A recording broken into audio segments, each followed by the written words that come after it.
Governor Gretchen Whitmer ordering flags lowered to half-staff tonight in honor of Charlie Kirk. He made an impact on young conservatives across the state of Michigan.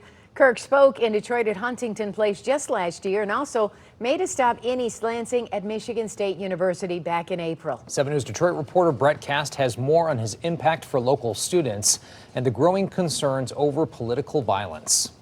Well, Charlie Kirk founded Turning Point USA, which has chapters at college campuses across the country, including here at the University of Michigan, where they're relaunching a chapter just this semester, and students who joined are expressing shock at what happened. Charlie was fearless, to say the least. I mean, he was never afraid to debate someone or have a conversation on any issue. It was the spirit of debate that drew University of Michigan senior Sarah Baldwin to conservative voice Charlie Kirk. Kirk founded Turning Point USA, to which Baldwin, who studies political science, is now a member. The group advocates for conservative voices on school campuses. I had a particular problem when I first came here, my first semester, because I felt very silenced. I did not feel that there were any places I could go or people I could talk to where I could just talk freely like I would with my family. Kirk gained a following while visiting college campuses to debate students. He spoke at Huntington Place in Detroit in 2024, and Baldwin attended as he visited Michigan State in April. It was similar to an event he held Wednesday morning in Utah, where he was suddenly shot and killed.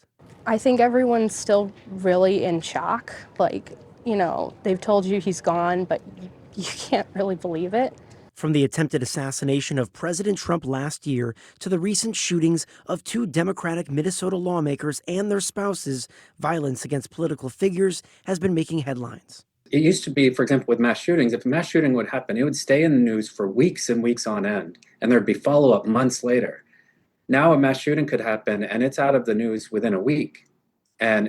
What that means is it's not grabbing as much attention as it used to be. Pontus Leander is director of the Center for Peace and Conflict Studies at Wayne State University. He's been studying gun violence for a decade and says a recent poll shows a sizable number of Americans feel political violence could be justified. The numbers are surprisingly high. It's about a quarter to up to about a third of those who are polled could support or say that political violence could be justified in certain instances for certain political goals. Governor Gretchen Whitmer responded to the shooting, saying in part, quote, "I am thinking of Charlie Kirk, his family, and the community at UVU after the horrific shooting that took place earlier today. Political violence of any form is unacceptable and must be condemned. Our country is founded on the freedom to stand up and speak your mind without fear of being hurt or killed." In Ann Arbor, Brett Cast, 7 News, Detroit. Thank you so much, Brett. Still lots of questions surrounding this horrific shooting in Utah. And we'll be following the latest updates and bringing them to you on air and online at WXYZ.com.